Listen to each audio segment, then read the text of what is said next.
De paso, hermanos, queremos también saludar y dar la bienvenida a todas las personas que nos siguen a través del Facebook, el sitio de la iglesia también, el canal de la iglesia, de donde los hermanos de comunicaciones están transmitiendo en vivo este servicio.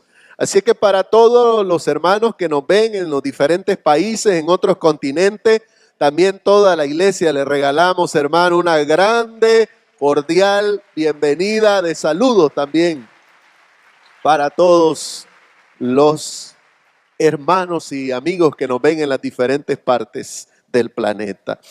El poder transformador de la presencia de Dios. Es importante, hermanos, reconocer en primer lugar, reconocer. Meditábamos el día viernes acerca del proceso del quebrantamiento, ¿verdad? Y hablábamos, hermanos, cómo el Señor, como un alfarero, está trabajando en nuestras vidas.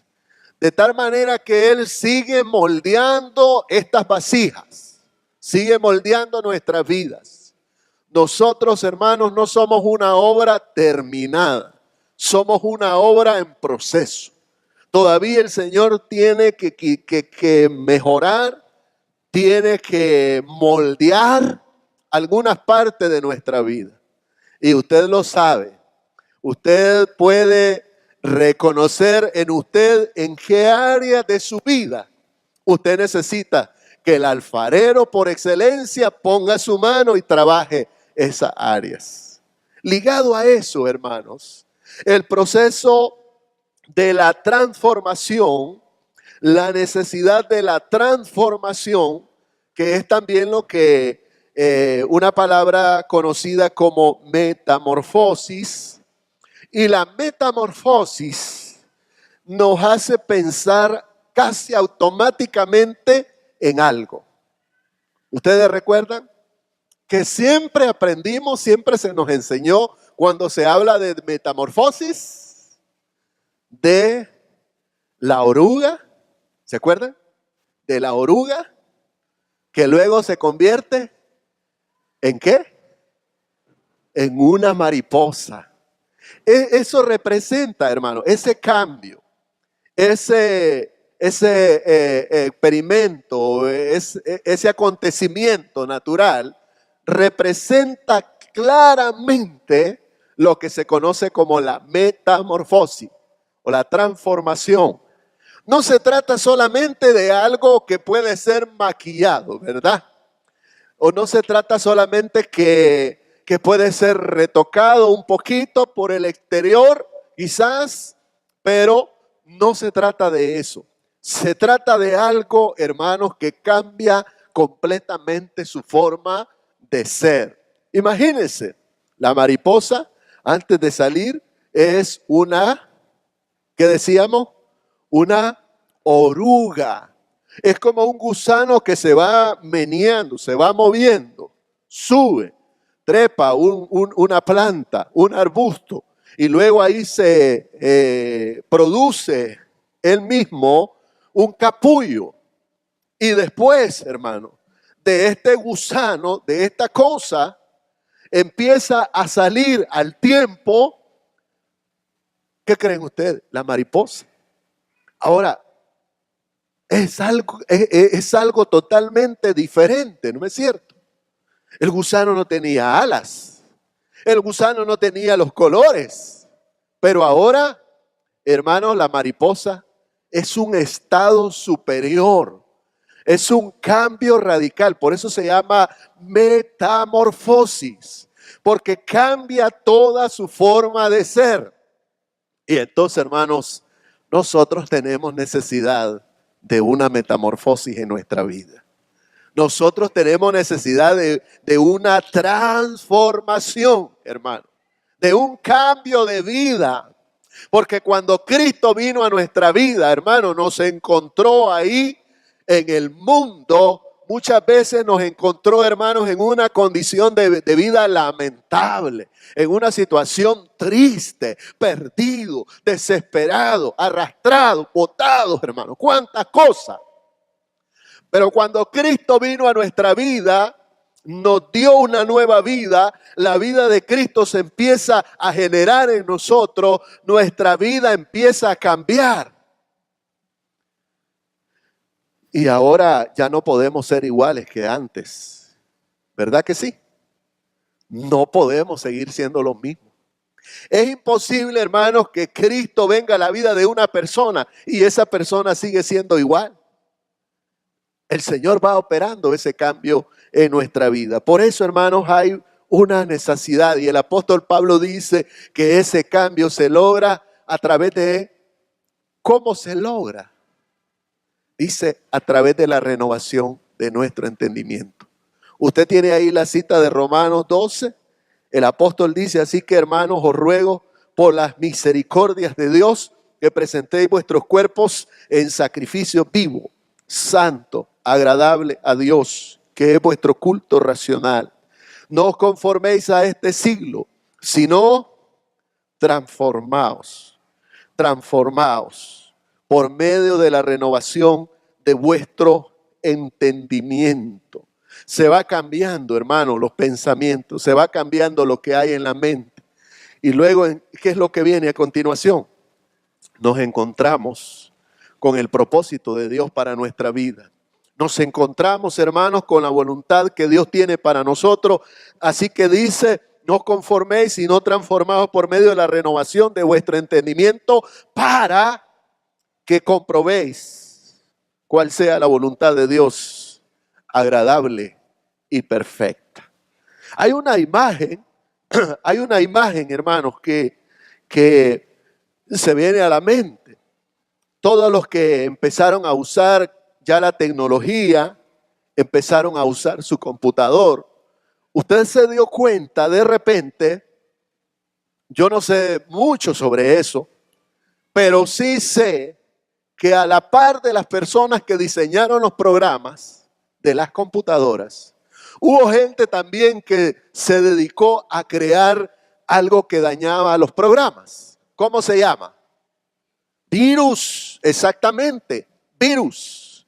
Entonces hubo necesidad, hermanos, de hacer otros programas para combatir a esos virus, los antivirus. Pero si una computadora, si un equipo no está protegido, no tiene un antivirus, entonces ¿qué pasa? Se mete un virus a través de algún archivo. ¿Y ese virus qué hace, hermano? Empieza a contaminarle todo el contenido, todos los programas que tiene y se corre el riesgo de que se pierda la información que está ahí. Se distorsiona. El virus agarra todo eso, hermanos, y lo daña, lo afecta de tal manera que ya no se puede usar. Pienso en eso, hermanos, cuando el apóstol Pablo nos está hablando de una transformación, de una renovación de nuestro entendimiento. Porque nuestra mente, hermano, es como un disco duro. Nuestra mente, hermano, graba, aprende, hay proceso, hay formación, hay enseñanzas que han sido establecidos en nuestra mente. Y en esos procesos, hermano, muchas cosas erradas, mucha información, hermano, que no nos sirve de nada, está ahí metida en nuestra mente. De tal manera que lo que tiene que hacer, ¿qué hace un técnico? ¿Qué hace un ingeniero de esta electrónica para poder sacar, para poder eliminar ese virus que está ahí metido? ¿Qué creen ustedes que hace, hermano? Tiene que formatear el disco duro. Bueno, yo estoy hablando de esas cosas, yo no conozco mucho de eso, pero tiene que formatearlo. Y formatearlo, me imagino yo, hermanos, es limpiarlo completamente. Es eliminar completamente todas esas cosas, hermano. Se me vino a la mente esa idea, pensar en eso. Porque el apóstol Pablo nos está diciendo claramente que hay en nuestra vida, hermanos, toda esa clase de cosas que hemos traído cuando hemos venido a los pies de Cristo Jesús. Y son cosas que tienen que ser transformadas. Son cosas que tienen que ser renovadas. Son cosas que tienen que ser incluso eliminadas de nuestra vida porque no nos sirven para nada. Hay modos de pensar, hay actitudes, hay percepciones, hay manera de ver las cosas. Hay tantas cosas, hermano, en nuestra mente y podemos ir un poco más allá en nuestro carácter, en nuestro ser, que tiene que ver con el tema de hoy, que están ahí y no nos sirven para nada. Todo lo contrario, están causando algún tipo de problema.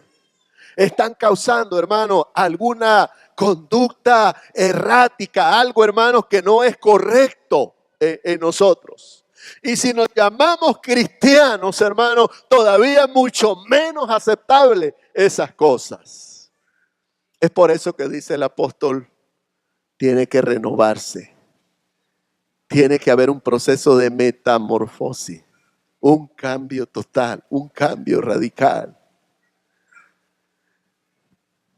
Yo me encontré una vez con una persona, una maestra, que me dijo, yo no tengo nada de qué arrepentirme. Yo nunca le he hecho mal a nadie. Nunca he hecho un mal. Esta persona me estaba diciendo, hermano, como quien dice, nunca he cometido un pecado en mi vida. Y es obvio, hermano, que en ella, con todo el respeto, ¿verdad?, había una gran ignorancia, porque ella creía que todo en su vida estaba bien. Pero hermanos, qué difícil es cuando nosotros llegamos a esa posición, hermano. Creer que todo está bien. Creer que las demás personas necesitan cambiar.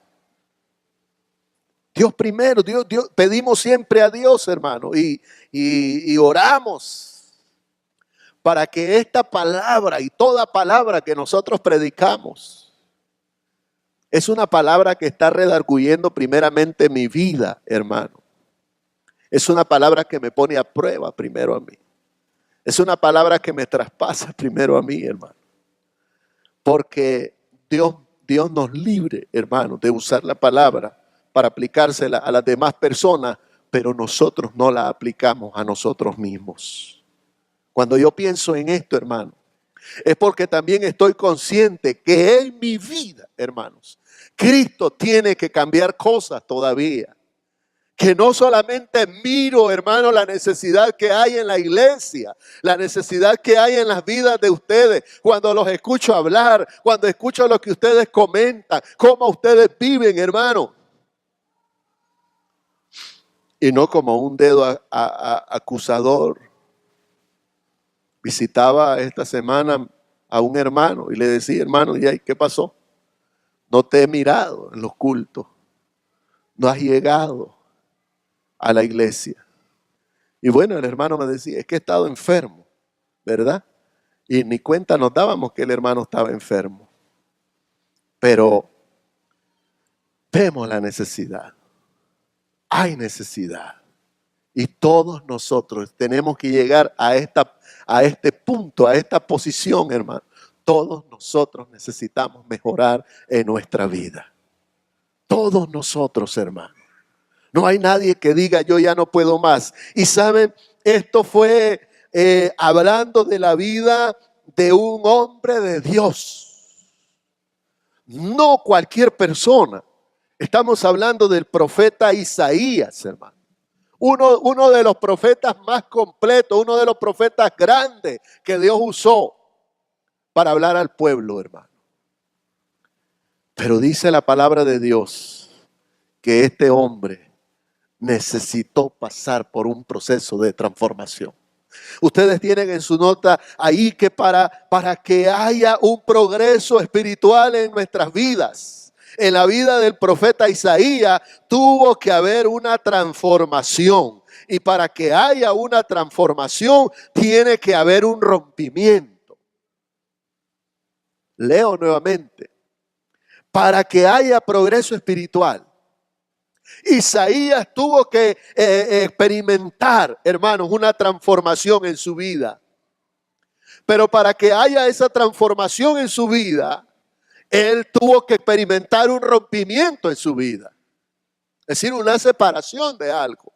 ¿Y de qué fue que él se tuvo que separar? ¿Qué fue lo que Dios tuvo que hacer? Isaías capítulo 6, verso 1 dice, en el año que murió el rey Uzías, en el año que murió el rey Uzías. Es decir, la muerte de Uzías, la muerte de este rey, marcó un antes y un después en la vida del profeta. ¿Por qué un antes?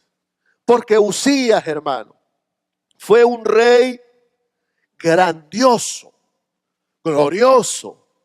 Dios hizo cosas maravillosas en la vida de este rey. Ahí hay una cita que pusimos, no está la escritura, pero usted lo puede leer en casa. Pero ahí en segunda de Crónicas 26, ahí se habla de toda la grandeza de este rey Uzías. Fue un rey, hermanos, que reinó durante 52 años en Judá. Imagínense, hermanos, 52 años. Y durante ese tiempo, hermano, la nación llegó a alcanzar un alto nivel de desarrollo. Hubo progreso, hermanos, en tanto el poderío militar como también el poderío económico de la nación. Hubo un nivel de conquistas mayor. Este rey Uzías creó un ejército grande, fundó proyectos agrícolas, fundó, hermanos, levantó murallas, levantó torres, seguridad para la nación. La palabra del Señor también dice que Uzías empezó bien, vio grandes cosas de parte de Dios, pero terminó mal. Porque él se llenó de orgullo, hermano, al final de sus días. La relación con Dios se enfrió. Y él terminó usurpando el oficio del sacerdote. Así que vino sobre él lepra, hermano, y terminó sus días hasta su muerte enfermo. Pero hablando, hermanos, de la grandeza de este rey Uzías. Uzías era un pariente muy cercano de Isaías. Es decir, Isaías estaba emparentado con este rey. Era como su primo. Pero también, hermanos, Uzías como rey fue un patrocinador del ministerio de Isaías. La mayor parte del ministerio del profeta lo realizó bajo este rey. Así que, hermano, en Uzías, Isaías tenía seguridad, tenía estabilidad, tenía, hermanos, tranquilidad, porque él prácticamente vivía en el palacio real. Desde ahí ejercía el ministerio. Así que ahora Uzías se muere. Muere este rey. Y yo me imagino, hermanos, que para Isaías eso representaba una gran incertidumbre. ¿Qué es lo que va a pasar ahora? Ahora que ha muerto este rey, ¿qué va a ser de mí? ¿Quién me va a ayudar? Estando en eso, Isaías, hermano, se apareció el Señor. Y por eso dice, el año en que murió el rey Uzías, ¿qué dice él? Vi yo al Señor. Vi yo al Señor. Si ya no pudiera predicar más, hermanos, esta mañana, si el tiempo a mí se me terminara, y yo quisiera que usted recordara algo, será esas palabras, cuando dice Isaías, vi yo al Señor. Vi yo al Señor. ¿Qué representa Uzías, hermano? Estamos mencionando eso. ¿Qué representa para nosotros esa imagen de Uzías? Esa es una imagen, hermanos, que representa algo o alguien que está ocupando el lugar de Dios. Y cuando pensamos, hermano, en algo o en alguien que está ocupando el lugar de Dios, automáticamente pensamos en qué cosa, en un ídolo. ¿No es cierto? Lo primero que se nos viene a la mente es un ídolo. Y sabemos que Dios aborrece la idolatría precisamente por eso, hermano, porque el hombre pone un ídolo en el lugar que le corresponde a Dios. Pero el ídolo que tenía Isaías era el rey Usías. Y bajo la cobertura, bajo el apoyo y el patrocinio de este rey, él estaba haciendo su ministerio. No era cualquier persona. Usías puede representar alguna especie de alianza, alguna persona de la que nosotros podemos depender, hermano. Piense por algún momento. ¿Qué cosa es Usías? ¿Qué cosa, se lo voy a presentar de esta manera, qué cosa ocupa un lugar por encima de Dios en su vida? Y usted tal vez dirá, hermano, no hay nada encima de Dios, Dios es primero. Pero cuando nosotros revisamos nuestra agenda, Dios no es primero. Cuando nosotros revisamos nuestros asuntos, porque hay quienes podemos poner alguna prioridad, alta prioridad, importante, cosas así a nuestras cosas, Dios no aparece ahí. Cuando usted dice, o cuando yo digo a veces, mañana voy a hacer esto y esto y esto, y voy a trazar un plan para el día de mañana, un plan de viaje, una agenda, un orden del día. ¿Sabe qué es lo último que nos acordamos de poner? Nuestro tiempo con Dios. ¿No es cierto? Hay algo siempre, hermano, que está tratando de ocupar el lugar de Dios. ¿Qué cosa será? ¿Qué cosa es? Escuché una vez la historia de un halcón, de un rey que había comprado un halcón. Pero resulta, hermanos, que el halcón no volaba. El halcón se había aferrado a la rama de un árbol, de tal manera que ahí pasaba todo el día sentado y agarrado de esa rama. Y no había manera de hacerlo volar. Así que el rey se preocupó. Buscó a la gente, buscó expertos, buscó personas, veterinarios, de todo. ¿Quién puede ayudarle a este halcón para que pueda volar? Y nadie pudo hacer volar el halcón. Hasta que pasó un ciudadano de aquel pueblo y miró el letrero que decía: el rey está dispuesto a dar una gran suma de recompensa al que haga volar el halcón. Y aquella persona dijo: está fácil, yo me gano eso. Y se fue, hermano, entró y dijo: yo lo voy a hacer volar. Y al rato el halcón estaba volando. Así que el rey lo mandó llamar y le dijo: cuéntame, ¿cuál es el secreto? ¿Cómo le hiciste para hacer volar? Todo el mundo, nadie lo había podido hacer volar. Y entonces le dijo: muy fácil, simplemente le corté la rama. Simplemente corté las ramas. Y claro, como él ya no tenía dónde apoyarse, tuvo que volar. Dios tuvo que cortarle la rama a Isaías, hermano. ¿Ya? Dios le tuvo que cortar la rama a Isaías. Porque después de eso, hermano, el ministerio de Isaías fue mucho más glorioso, hermanos. Todo lo que Dios hizo en la vida de Isaías fue grandioso.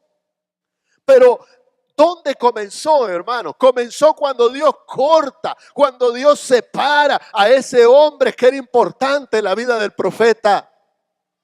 Cuando comenzó el progreso espiritual en la vida de Isaías, cuando él aprendió que el único Dios y el único rey a quien tenía que adorar era Jehová de los ejércitos.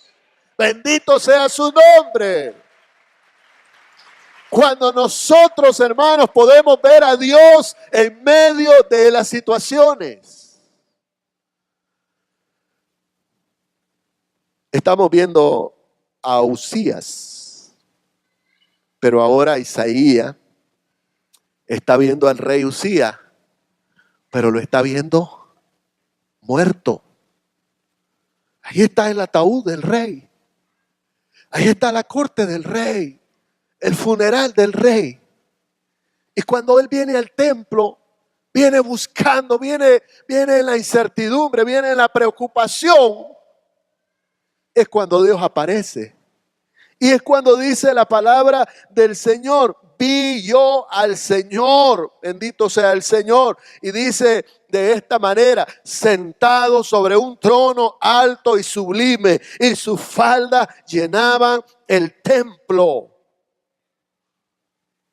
El rey terrenal estaba muerto, pero el rey celestial estaba vivo, estaba reinando. Es el Dios soberano, el Dios todopoderoso. Cuando algo se cae en tu vida, hermano, cuando hay una situación que es cortada, cuando algo pasa, no es la hora de lamentar. Tal vez tú vas a decir: ¿qué será? ¿Por qué me está sucediendo esto a mí? Porque puede ser que Dios está preparando un encuentro en tu vida, y un encuentro que va a cambiar tu vida. Porque nosotros no podemos poner nada ni a nadie por encima de Dios. Por encima de Dios. Y quisiéramos, hermano, oramos al Señor, y oro al Señor, que este día, más que estar en este lugar donde adoramos, donde alabamos, más que la alabanza, hermano, qué lindo es poder disfrutar la alabanza, la compañía entre los hermanos. Podemos salir esta mañana de este lugar sintiéndonos llenos, hermano, sintiéndonos satisfechos de haber venido a la casa del Señor, de haber adorado al Señor. Pero más que cualquier otra cosa, hermano, ¿sabe cuál sería el mayor anhelo que hay en mi corazón? Que todos nosotros pudiéramos salir esta mañana, y que al salir pudiéramos llevar esta expresión, estas palabras en nuestra vida, junto conmigo, de poder decir: hoy he visto al Señor, hoy he podido experimentar la presencia de Dios verdaderamente en mi vida. Usted puede decir: la alabanza estuvo maravilloso, el ambiente estuvo tremendo, pero nada de eso va a cambiar su vida. Lo único que la puede cambiar, hermano, es un encuentro profundo con la presencia de Dios. Por eso, hermanos, no se, como dijo el apóstol Pablo, no se conformen. No te conformes solamente con venir, hermano. Anhélalo profundamente. Al final de esta reflexión hay un versículo escrito por David cuando dice: ¿a quién tengo yo en los cielos? Sino solamente a ti, dice la palabra. ¿A quién tengo yo en los cielos? Sino solo a ti. Y fuera de ti, nada deseo yo en esta tierra. Y fuera de ti, nada deseo yo en esta tierra. Es un anhelo profundo, hermano, de la presencia de Dios.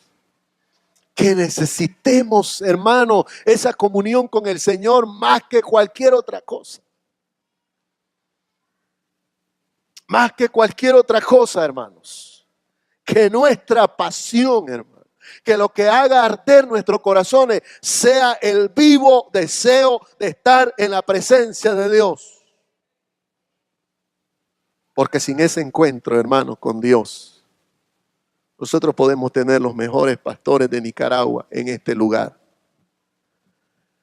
Aquí han pasado grandes pastores, grandes siervos de Dios, hermano, grandes hombres de Dios. Pero lo más grande, hermanos, que puede suceder en nosotros es vivir en la presencia del Señor. Es vivir la presencia de Dios en cada aspecto de nuestra vida. Mire cómo cambió, hermano. Mire cómo cambió totalmente la vida del profeta cuando él dice: vi yo al Señor en toda su gloria como ese rey majestuoso, superior, grande. Dice que miró los ángeles, miró cómo la casa se estremeció, hermano. Pero qué tremendo esto, hermano. Isaías no se quedó absorto con ver que la casa se estremeciera. Isaías no se quedó absorto con ver esos serafines, esos ángeles de fuego moverse por todo el lugar. A veces nosotros pudiéramos quiero ver los ángeles de Dios. ¿Dónde están los ángeles de Dios? Él miró todo eso, pero se concentró en el Señor. Se concentró en el Señor. Fue a Él al que miró. Y la palabra dice: vio al Señor sentado en un trono alto y sublime, grande, hermano, maravilloso. Como dice, por encima de Él había serafines, cada uno tenía 6 alas, con sus 2 cubrían su rostro, con 2 cubrían sus pies y con 2 volaban, y el uno daba al otro voces diciendo: santo, santo, santo, Jehová de los ejércitos, toda la tierra está llena de su gloria. Lo dicen los ángeles en la presencia de Dios. Nosotros nos podemos estar quemando en este lugar, hermano. El calor puede estar ardiendo en este lugar, pero en la presencia de Dios, cuando estamos en la presencia del Señor, no importa las circunstancias. Esa palabra que dice: santo, santo, santo, el Dios Todopoderoso, dice Jehová de los ejércitos, toda la tierra está llena de su gloria. Y no lo dijo un predicador, hermano. No lo dijo algún siervo, lo dijeron los ángeles que están en la presencia de Dios. Y los quiciales de las puertas se estremecieron con la voz del que clamaba, y la casa se llenó del humo, hermano. Y esto provocó un encuentro del profeta también con su realidad. Porque, hermano, para que pueda haber una transformación es necesario que haya una limpieza también. Dice la palabra del Señor que ese encuentro con la presencia de Dios transformó la vida del profeta, cambió totalmente, el ministerio fue transformado. Dice los versículos del 5 al 7, entonces dije: ay de mí que soy muerto, porque siendo hombre inmundo de labios y habitando en medio de pueblo que tiene labios inmundos, han visto mis ojos al Rey, Jehová de los ejércitos. Qué lindo, hermano, qué hermoso es eso. Porque cuando nosotros estamos en la presencia del Señor, no hay nada que aparentar. No hay nada que pretender, hermano. Sencillamente estamos desnudos delante de la presencia de Dios. Somos revelados tal cual somos. Y el profeta dice, siendo profeta de Dios, siendo siervo de Dios. Pero aún a pesar de eso, al encontrarse en la presencia de Dios, dice: soy hombre muerto. ¿Y por qué dice eso, hermano? Porque dice que se sentía inmundo, se sentía contaminado. Y habla, hermano, de labios inmundos. Es decir, la herramienta del profeta, su boca, sus labios se habían contaminado.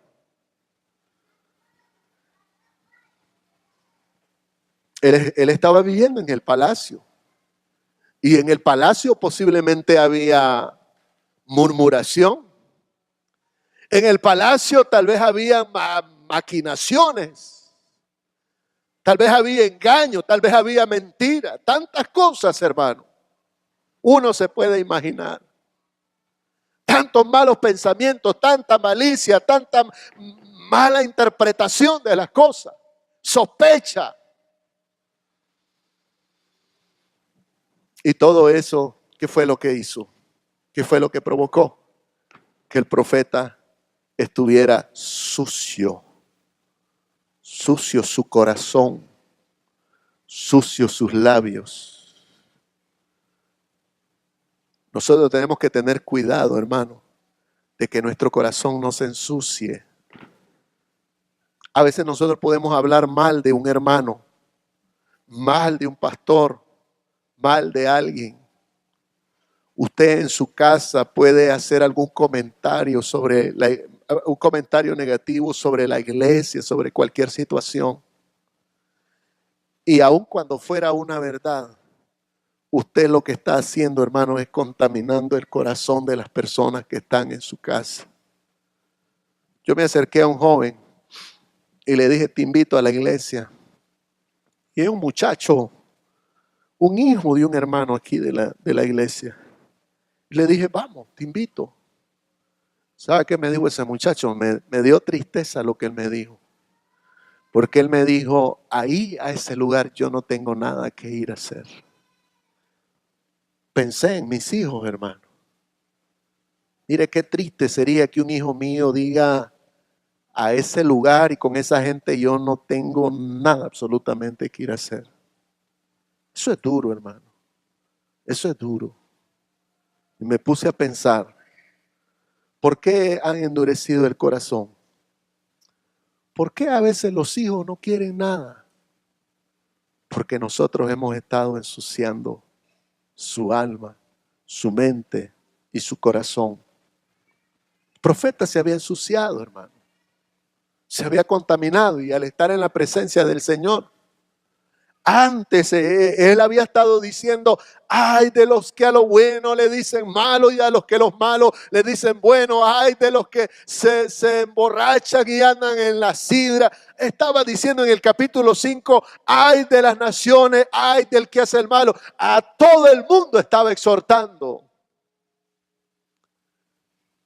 Pero en el capítulo 6, el único ay que nosotros escuchamos es uno que dice, ay de mí que soy muerto.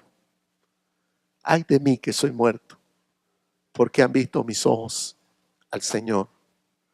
Pero lo hermoso de esto, hermano, no es si nosotros fallamos, si nosotros pecamos.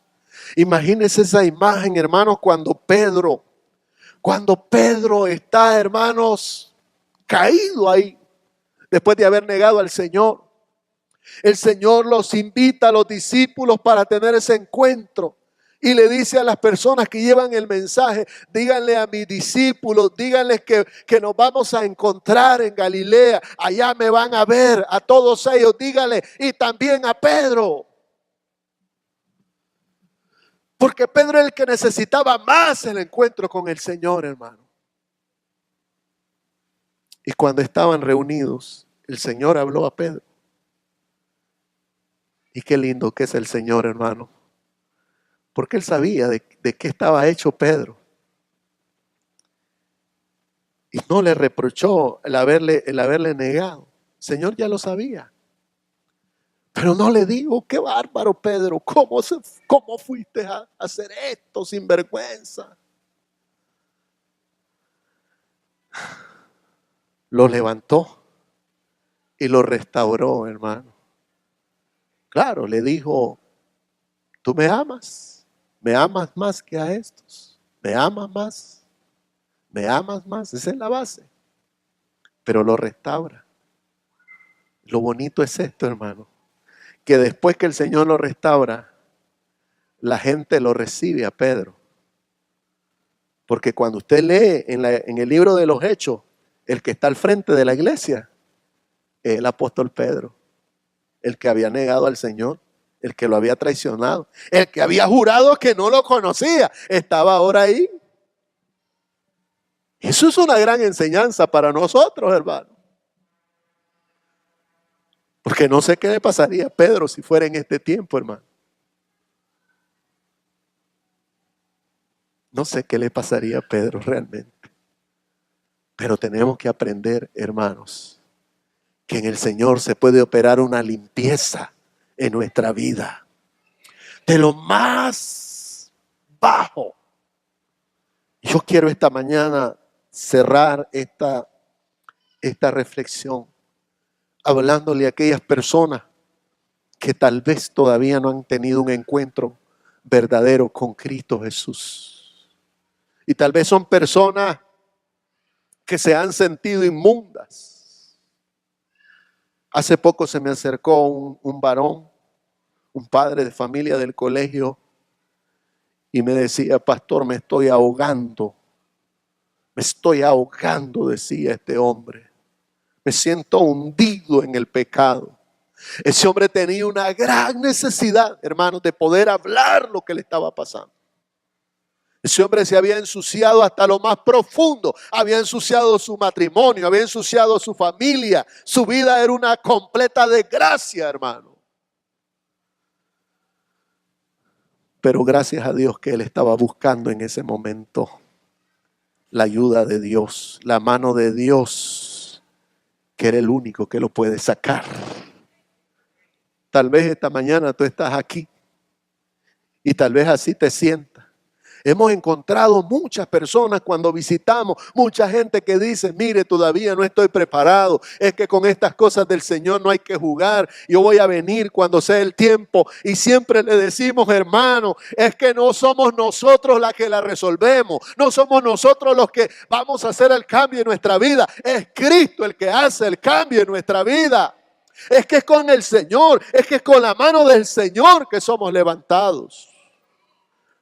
Por eso en esta mañana queremos decirle: si hay alguien, si hay un varón esta mañana o hay una mujer que se ha sentido completamente inmunda, perdida, se siente que está caminando en el lodo cenagoso, como dijo el salmista, en esta mañana déjame decirte: hay esperanza. Hay esperanza. La esperanza es el encuentro con Cristo Jesús.